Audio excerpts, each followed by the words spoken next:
See if we can get all the technology working. Hi, everybody.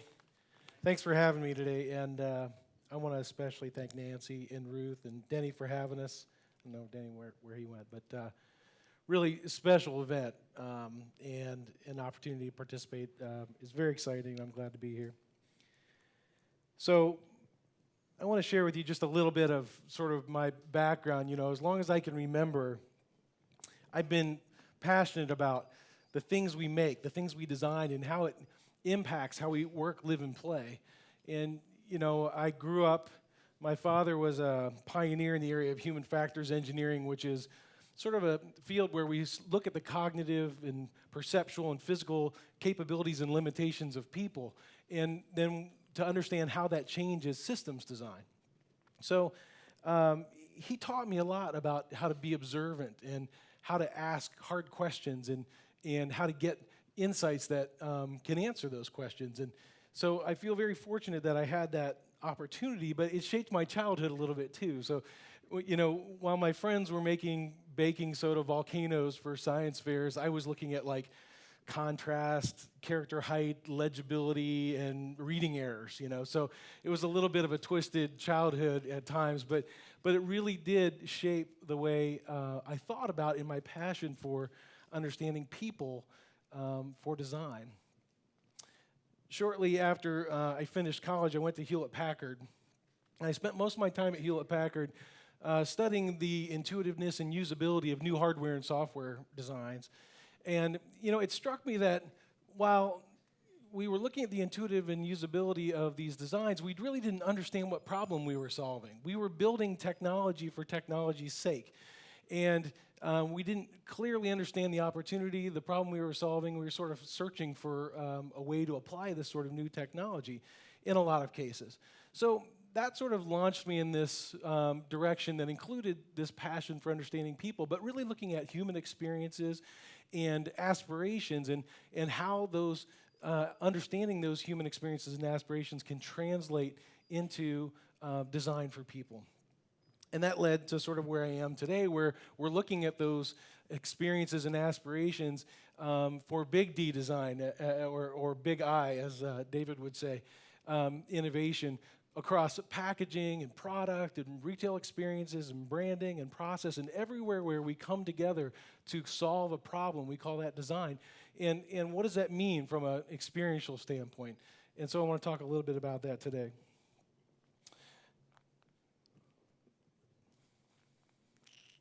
So I want to talk about what's not next, but not in sort of the wet blanket sort of way.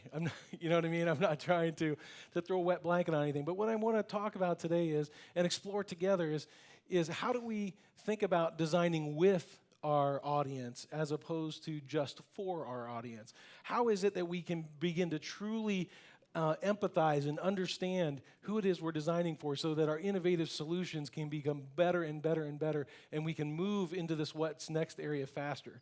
So to do that, I want to share with you just a little story to get started.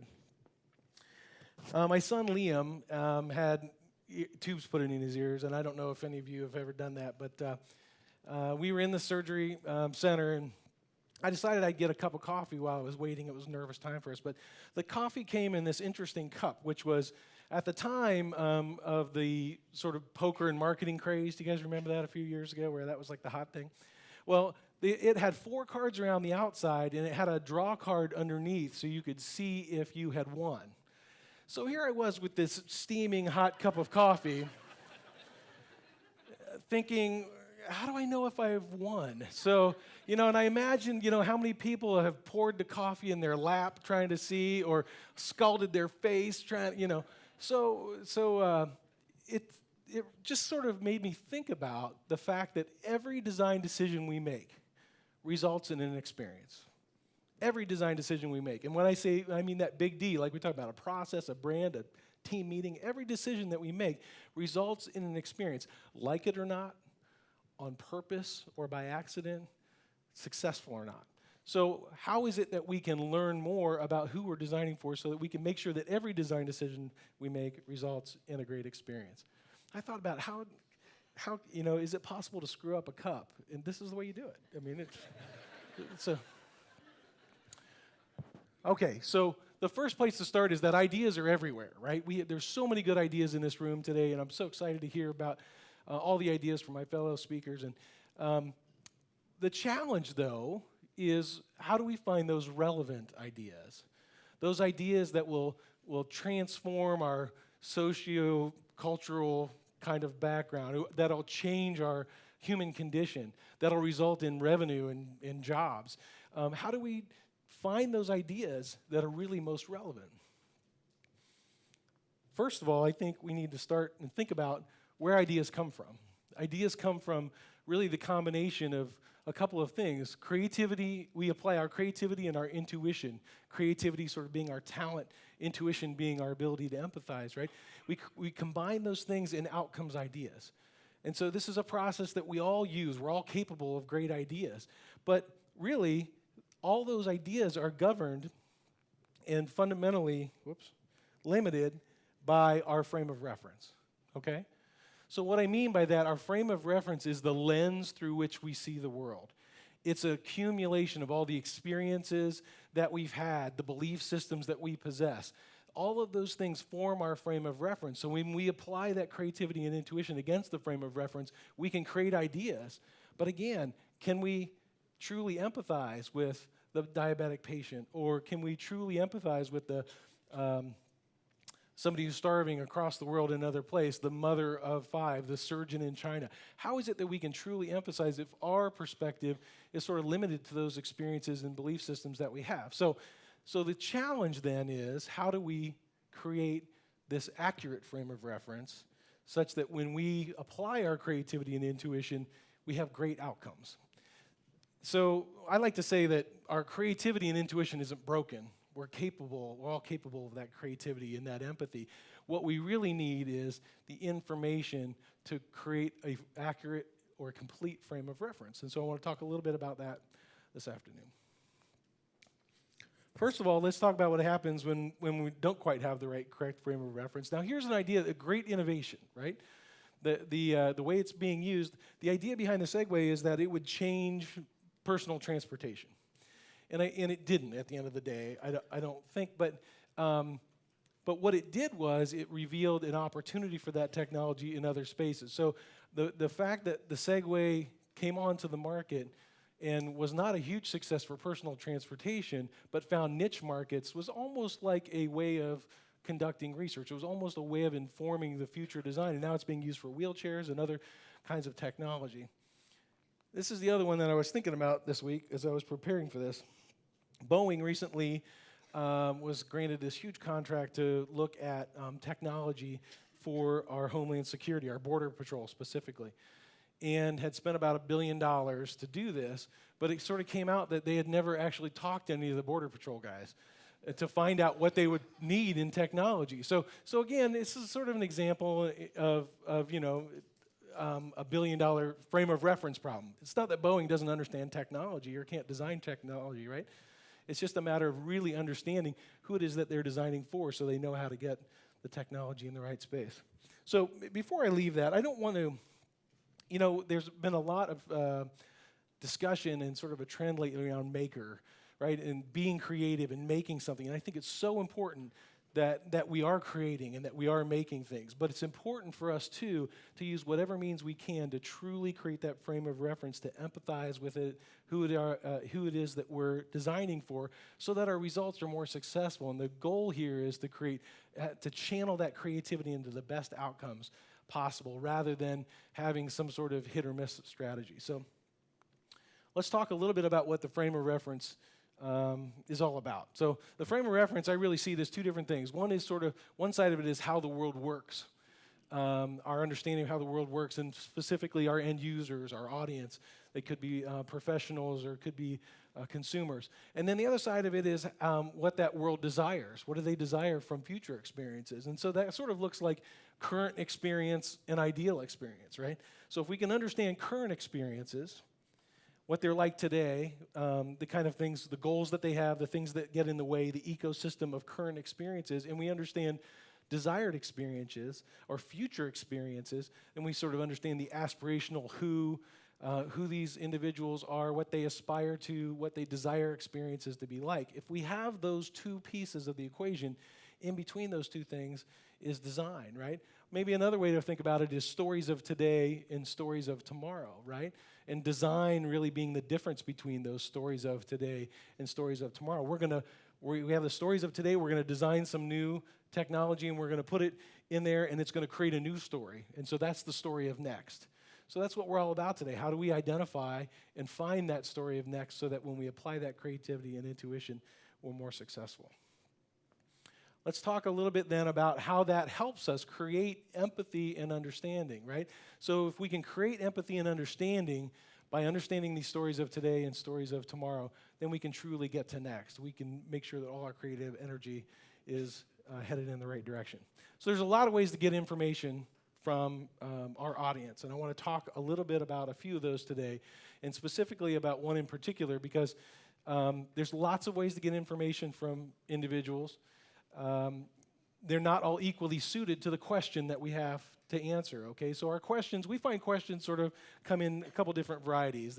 People either need ideas, they're in the process of generating new ideas, or they have ideas they need to evaluate. Or they're trying to evolve a particular category of design or product versus transforming it, creating something completely different. Or they're trying to understand buying kinds of experiences versus usage kind of experiences. Well, in all those cases, we can combine and use different kind of design research methods in order to answer those questions and help us inform our design in that frame of reference. So let's just talk quickly about a few of them and one of the biggest challenges that we're seeing right now. So ethnography gives us insight into current experiences. We can go to the actual place where our end users are, and we can understand what experiences are like. We can observe, we can identify breakdowns, we can use interview methods in combination with observation to truly understand sort of what current experience means. But the challenge then is, how do we understand desires? You can't see a desire, right? You can't see an emotion. You can't. So how is it that we're going to understand desired experiences? So I'll come back to that in a minute. We can also look at different evaluative methods. Let's say we have ideas, and we can use evaluative methods, and several of us in here are already using these sort of things for directional research, where we can evaluate ideas, and we can do this early and often in the process. Or we can do usability testing, and we can understand whether or not our systems are intuitive and usable, but we still haven't answered that question about what desired experiences look like. We understand current experience. We know how to evaluate product, right? That's sort of what we're doing now.